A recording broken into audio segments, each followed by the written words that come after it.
Hello friends, आप लोग कैसे हैं। आज मैं आपके लिए लाई हूँ एक नई स्टोरी, बारिश में चिड़िया की मिठाई की कहानी। हरी भरी घाटी के पास एक घने पेड़ पर चिड़िया चंपा की मिठाई की दुकान थी। चंपा को मीठा बनाने में महारत थी। वह शहद, फलों और मेवों से तरह तरह की स्वादिष्ट मिठाइयाँ बनाती थी। जंगल के सभी जानवर उसकी दुकान से मिठाइयाँ खरीदते और मज़े से खाते।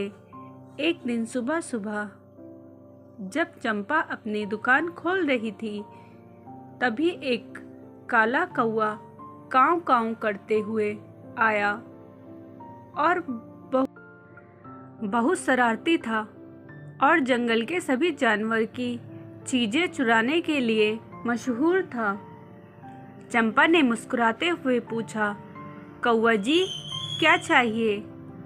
कौवा इधर उधर देखने लगा और बोला, मुझे तुम्हारी सबसे स्वादिष्ट मिठाई चाहिए, लेकिन मुफ्त में।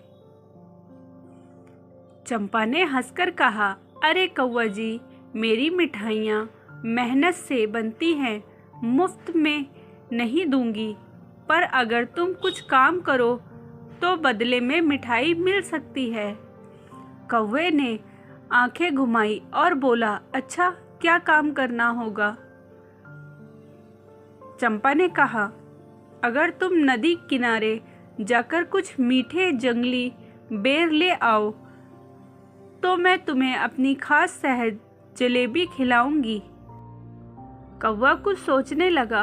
आमतौर पर वह दूसरों की चीजें चुराने में माहिर था, लेकिन पहली बार किसी ने उसे काम करने के लिए कहा था। पर मिठाई का नाम सुनकर उसके मुंह में पानी आ गया। ठीक है, मैं अभी जाता हूँ, कौवा बोला और तेजी से उड़ गया। कुछ देर बाद वह अपनी चोंच में लाल लाल मीठे जंगली बेर लेकर आया। चंपा बहुत खुश हुई और उसने तुरंत गर्मा गर्म शहद जलेबी बनाई।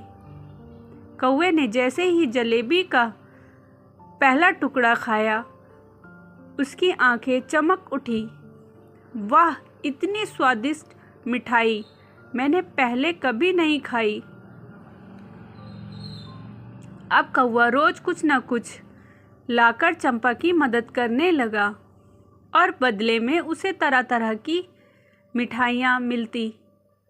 धीरे धीरे वह जंगल के सबसे ईमानदार ग्राहक बन गया।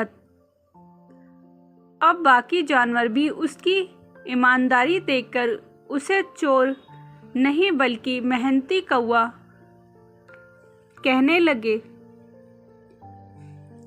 इस तरह चंपा की मिठाई की दुकान और कौवे की मेहनत की दोस्ती पूरे जंगल में मशहूर हो गई।